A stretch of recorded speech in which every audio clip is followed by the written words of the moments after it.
Hello everyone, welcome back to your own channel. आज हम करने जा रहे हैं आपकी वर्कशीट नंबर 49 ए और बी। दो आपके पार्ट्स में आई है आज की वर्कशीट, दोनों एक साथ आज हम कंप्लीट कर लेंगे। ठीक है, आपका सब्जेक्ट होगा साइंस, क्लास 9th, हमारी डेट 12th ऑफ नवंबर के लिए। तो चलिए शुरू करते हैं। आज हम रिविजन करेंगे हमारा चैप्टर जो मोशन है। तो आपको पता है जो जनरली मोशन होता है वो 3 तरीके का होता है। कौन सा? लीनियर, या जिसको रेक्टिलिनियर भी बोल सकते हैं हम। सेकेंड ऑसिलेटरी और थर्ड सर्कुलर। लीनियर में क्या होगा, जब भी ऑब्जेक्ट एक सीधी लाइन में मूव करता है तो वो एक लीनियर मोशन होता है। और ऑसिलेटरी जब भी कोई object to and fro position में हो, ठीक है, टू एंड फ्रो मोशन में चलता है। टू एंड फ्रो में क्या होता है, आगे पीछे इस तरीके से, ठीक है, जिससे पेंडुलम में होता है। मतलब अपनी मीन पोजीशन, जो इसकी मीन पोजीशन है इसी के आसपास ये घूमता रहता है। ये क्या है, ऑसिलेटरी मोशन। थर्ड है सर्कुलर मोशन। जब भी कोई ऑब्जेक्ट एक सर्कुलर पाथ में मूव करे तो वो क्या है, एक सर्कुलर मोशन है। ठीक है, नेक्स्ट है डिस्प्लेसमेंट एंड स्पीड। डिस्प्लेसमेंट क्या होता है, जो शॉर्टेस्ट डिस्टेंस होता है इनिशियल और फाइनल पोजीशन में, वो क्या होता है, डिस्प्लेसमेंट होता है। फॉर एग्जांपल ये एक ट्रायंगल है, ठीक है, तो मुझे यहाँ से यहाँ पहुँचना है। तो एक तो मैं सीधी चली गई, ठीक है, और एक मैं इसे घूम के जाऊँ, तो ये घूम के गई, ये तो डिस्टेंस है। और शॉर्टर डिस्टेंस फाइनल में और इनिशियल और फाइनल में जो सबसे छोटा रास्ता है वो क्या है, डिस्प्लेसमेंट है। ठीक है, ये एक वेक्टर क्वांटिटी होती है, मतलब मैग्नीट्यूड भी है, डायरेक्शन भी है। ये पॉजिटिव, नेगेटिव, जीरो कुछ भी हो सकता है। ऐसा यूनिट है वो क्या होती है, जो डिस्टेंस की होती है, मीटर। ठीक है, फिर स्पीड, जो डिस्टेंस कवर किया है ऑब्जेक्ट ने पर यूनिट टाइम में, उसको हम क्या बोलते हैं, स्पीड बोलते हैं। ये एक स्केलर क्वांटिटी है, मतलब कोई डायरेक्शन नहीं होती। और ऐसा ही सिस्टम में इसको हम मीटर पर सेकेंड में मेजर करते हैं। नेक्स्ट है एवरेज स्पीड। एवरेज स्पीड क्या होती है, टोटल डिस्टेंस अपॉन में टोटल टाइम। वेलोसिटी क्या होती है, स्पीड होती है किसी भी ऑब्जेक्ट की पर्टिकुलर डायरेक्शन में, उसको वेलोसिटी बोल देते हैं। मतलब स्पीड में डायरेक्शन ऐड कर दो, क्या होगी, वेक्टर क्वांटिटी बन गई और उसको हमने नाम दे दिया वेलोसिटी। ठीक है, नेक्स्ट है uniform and non uniform motion. क्या होता है, जब भी कोई ऑब्जेक्ट एक स्ट्रेट लाइन में मूव करता है और इक्वल डिस्टेंस कवर करता है इक्वल टाइम इंटरवल में। कहने का मतलब ये मान लीजिए आपका डिस्टेंस है, यहाँ पे पहले 5 सेकंड में 1 किलोमीटर कवर किया, अगले 5 सेकंड में भी 1 किलोमीटर किया, अगले 5 सेकंड में भी 1 किलोमीटर कवर किया, तो हर इक्वल टाइम में इक्वल डिस्टेंस ट्रेवल हो रहा है, तो ये क्या है, यूनिफॉर्म मोशन। ठीक है, अगर इस केस में जो वेलोसिटी ऑब्जेक्ट की वो कांस्टेंट रहती है, ठीक है, बट लेकिन अगर जो ऑब्जेक्ट ट्रैवल करता है unequal distance in unequal interval time, मतलब कभी पहली 5 सेकंड में 1 किलोमीटर जा रहा है और अगली 5 सेकंड में 2 किलोमीटर जा रहा है, इस तरीके से चेंज हो रहा है, वेरी कर रहा है, तो इसको नॉन यूनिफॉर्म मोशन हम बोलेंगे। इस सिचुएशन में जो वेलोसिटी है वो कांस्टेंट नहीं होती। 2 टाइप्स में हो सकती है, क्या क्या, एक्सेलरेटेड मोशन हो सकता है या फिर रिटार्डेशन मोशन होता है। एक्सेलरेटेड मोशन में जो वेलोसिटी ऑब्जेक्ट की वो बढ़ती है टाइम के साथ, इंक्रीज होती है। ठीक है, और रिटार्डेशन में जो वेलोसिटी है वो क्या होती है, डिक्रीज होती है टाइम के साथ। ठीक है, नेक्स्ट है acceleration. Change in velocity of an object per unit time is called acceleration, it is vector quantity. जो वेलोसिटी पर यूनिट टाइम में जो वेलोसिटी चेंज है उसको ही हम एक्सेलरेशन बोलते हैं, वेक्टर क्वांटिटी होती है ये भी। फॉर्मूला क्या होता है, final velocity minus initial velocity by time. ठीक है, ऐसा यूनिट क्या होता है एक्सेलरेशन का, मीटर पर सेकेंड स्क्वायर। ठीक है, नेक्स्ट है जो डिस्टेंस ट्रैवल करता है object is obtain by the area enclosed under the velocity time graph of the object. जो डिस्टेंस अगर हमें निकालना हो तो ग्राफ में जो जितना इसने कवर किया है ना एरिया, इस एरिया के इक्वल होता है डिस्टेंस। ठीक है, उसके बाद जो 3 इक्वेशंस है मोशन की, उनको भी हम डिराइव कर सकते हैं वेलोसिटी टाइम ग्राफ से, इजीली कर चुके हैं पहले। फिर आता है यूनिफॉर्म सर्कुलर मोशन। कभी जो भी एक ऑब्जेक्ट है मूव करता है कांस्टेंट स्पीड से एक सर्कुलर पाथ में, तो उसके मोशन को हम क्या बोलते हैं, यूनिफॉर्म सर्कुलर मोशन बोलते हैं। ठीक है, नेक्स्ट है कभी भी एक ऑब्जेक्ट जब मूव करता है स्ट्रेट लाइन में यूनिफॉर्म एक्सेलरेशन से, तो it is possible to relate its velocity. उसकी वेलोसिटी जानना आसान होता है। एक्सेलरेशन इस टाइम पे, मोशन के टाइम पे, और जो डिस्टेंस कवर करता है ये एक सर्टेन टाइम इंटरवल में बाय सेट ऑफ इक्वेशंस, जिसको हम क्या बोलते हैं, इक्वेशंस ऑफ मोशन बोलते हैं। 3 इक्वेशंस ऑफ मोशन होती है। पहली वेलोसिटी टाइम रिलेशन बताती है, क्या, v is equals to u plus a t. दूसरी टाइम पोजीशन रिलेशन बताती है, जो क्या होता है, s is equal to u t plus half a t square. तीसरी वेलोसिटी पोजीशन रिलेशन बताती है, 2as is equal to v square minus u square. तो यहाँ पे u इनिशियल वेलोसिटी है, v फाइनल वेलोसिटी, a एक्सल uniform acceleration, s distance covered और t time taken. तो जो ये इक्वेशंस है मोशन की, इनको हम यूज़ कर सकते हैं to solve the problems related to velocity, time and acceleration. ठीक है, इन सब की हेल्प से निकाल सकते हैं। Now moving to our questions. तो 5 क्वेश्चंस गिवन है आपकी ए पार्ट में, तो सारे क्वेश्चंस को एक एक करके करते हैं। ये मैंने जल्दी जल्दी कराया क्योंकि पहले हम कर चुके हैं। ठीक है, सिर्फ इसलिए बस एक तरीके से रीडिंग ही चल रही है, बस दोबारा से याद आ जाए आपको। ठीक है, पढ़ चुके हैं सारा अच्छे से। पहला क्वेश्चन है डिराइव करो first equation of motion velocity time graph की हेल्प से। ठीक है, सो क्या करोगे, सबसे पहले ये ग्राफ है, ये आपको बनाना पड़ेगा। ठीक है, इस ग्राफ में ये आपका एक्स एक्सिस है जो टाइम बताता है, वाई एक्सिस आपकी वेलोसिटी बताती है। ठीक है, जो ये डिस्टेंस कवर करता है ये क्या होता है, डिस्टेंस होता है ना।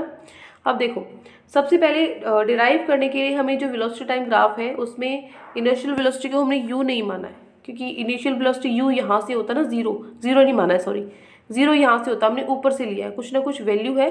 ठीक है, ए पॉइंट से हमने स्टार्ट किया है, उसके बाद ये इंक्रीज होता है वी पॉइंट तक टाइम टी में। तो जो वेलोसिटी है वो चेंज होती है यूनिफॉर्म रेट से। ठीक है, जिसको हम एक्सेलरेशन बोलते हैं, ए से। अब हम क्या करेंगे, परपेंडिकुलर लाइन्स ड्रॉ करेंगे बी सी और बी ई। ठीक है, बी सी और बी ई, ये है बी ई। ठीक है, यहाँ पे तो बी पॉइंट से एक्स एक्सिस पे और वाई एक्सिस पे।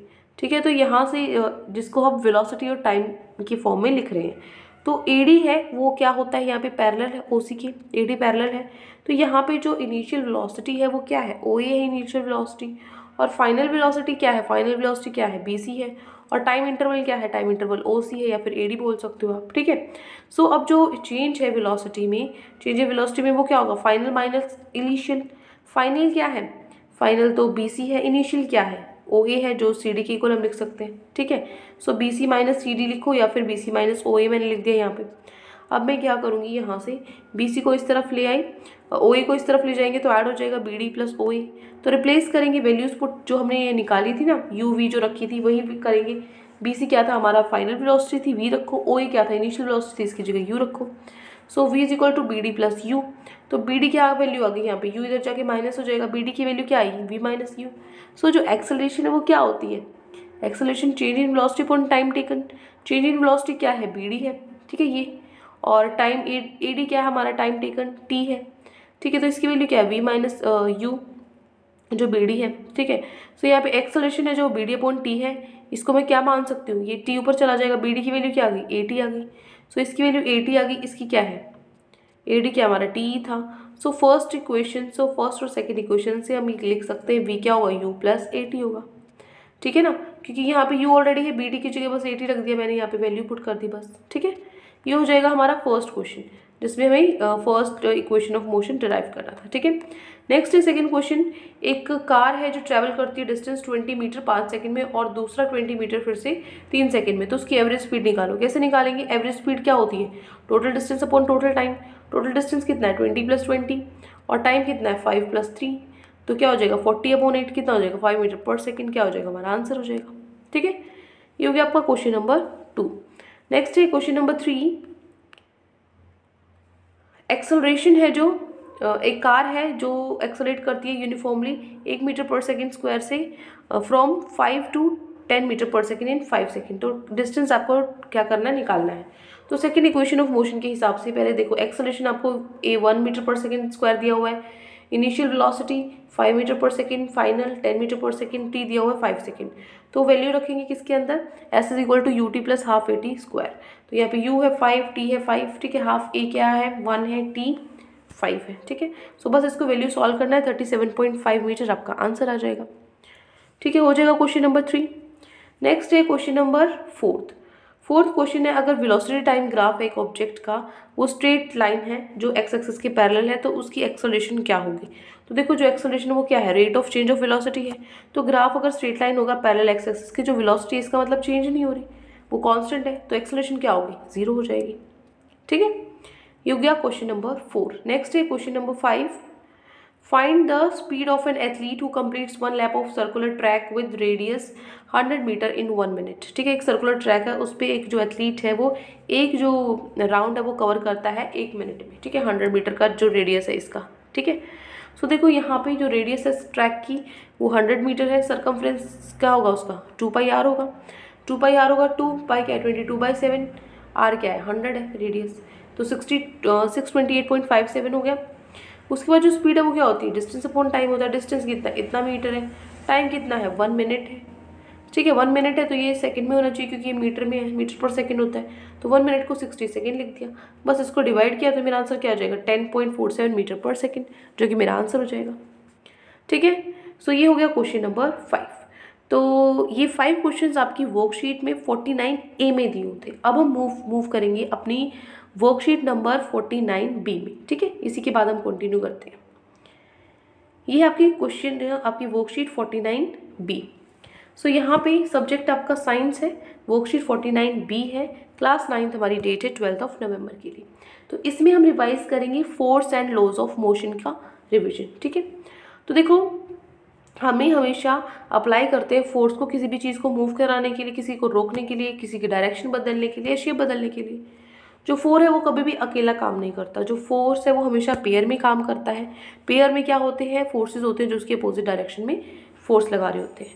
तो एक्सेलरेट करने के लिए मोशन को ऑब्जेक्ट के एक अनबैलेंस फोर्स हमें ज़रूरत होती है।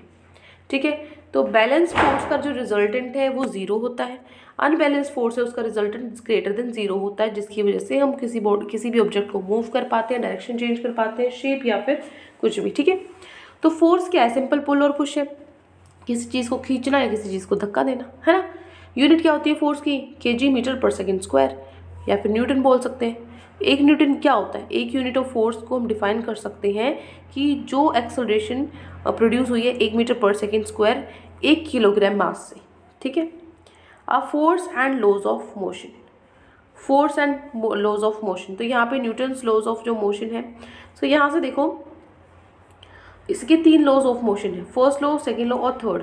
फर्स्ट लॉ ऑफ मोशन क्या कहता है, कोई भी ऑब्जेक्ट है वो स्टेट ऑफ रेस्ट में ही रहता है, यूनिफॉर्म मोशन में, एक स्ट्रेट लाइन में, अनलेस जब तक कोई भी बाहर से कोई फोर्स अप्लाई ना हो, एक्सटर्नल फोर्स। ठीक है, इनर्शिया वाला जो होता है, इसी से इनर्शिया और मास की दोनों चीज़ें आई है। इनर्शिया क्या होता है, tendency to resist the change, मतलब अपने आप में बदलाव लाने से वो रोकता है। अगर वो मोशन में है तो मोशन में ही रहना चाहता है, रुकना नहीं चाहता।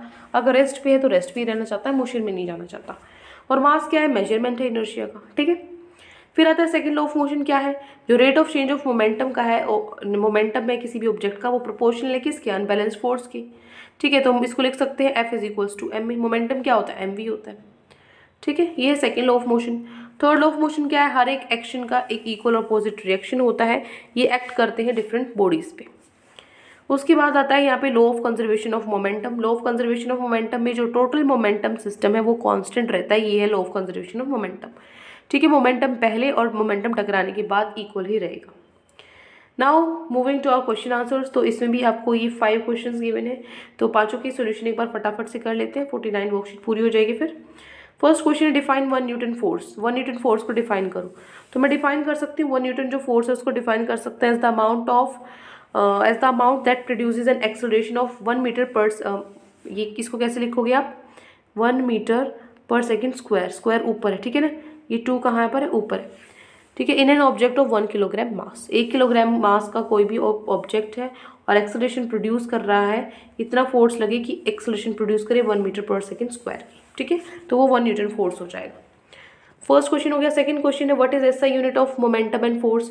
एसआई यूनिट बतानी है, मोमेंटम की एसआई यूनिट क्या है, किलोग्राम मीटर पर सेकंड, और फोर्स की एसआई यूनिट क्या है, किलोग्राम मीटर पर सेकंड स्क्वायर या फिर न्यूटन आप बोल सकते हो। ठीक है, क्वेश्चन 2 हो गया। नेक्स्ट है question number 3, straight 3 laws of motion and law of conservation of momentum. सबसे पहले 3 लॉज ऑफ मोशन करेंगे।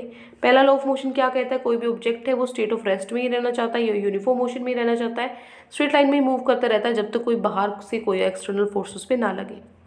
सेकेंड लॉ ऑफ मोशन क्या है, जो रेट ऑफ चेंज है मोमेंटम है वो प्रोपोर्शनल है अनबैलेंस फोर्स की। ठीक है, थर्ड लॉ ऑफ मोशन क्या है, हर एक एक्शन का इक्वल और अपोजिट रिएक्शन होता है, दो बॉडीज पे वर्क करता है। तो ये हो गई लॉज ऑफ मोशन। अब आते हैं कंजर्वेशन ऑफ मोमेंटम। तो कंजर्व ऑफ मोमेंटम क्या होता है, law of conservation of momentum क्या होगा, जो टोटल मोमेंटम है सिस्टम का रिमेन्स कांस्टेंट, कोई भी एक्सटर्नल फोर्स ना लगे। ये आपको इक्वेशन लिखनी है, ये है law of conservation of momentum. ठीक है, सो ये हो गया आपका क्वेश्चन नंबर 3। ठीक है, ये सारे पॉइंट्स आपको लिखने हैं। नेक्स्ट है question number 4, right 2 applications of second law of motion. Second law of motion की 2 एप्लीकेशंस। पहला एक्सेलरेशन ऑफ रॉकेट, जो रॉकेट लॉन्च होता है। ठीक है, ये खाली आप रॉकेट लॉन्च भी लिख सकते हो इसकी जगह, रॉकेट लॉन्च होता है वो भी सेकंड लॉ ऑफ मोशन की एप्लीकेशन ही होती है। और जो ऑब्जेक्ट एक हाइट से हम नीचे फ्रीली फेंक दे वो भी किसका एग्जांपल है, सेकंड लॉ ऑफ मोशन का ही एग्जांपल है। ठीक है, ये हो गया क्वेश्चन नंबर 4। नेक्स्ट है क्वेश्चन नंबर 5, डिफाइन इनर्शिया। तो इनर्शिया की 2 डेफिनेशन, एक तो छोटी सी है, inertia is defined as tendency to resist the change.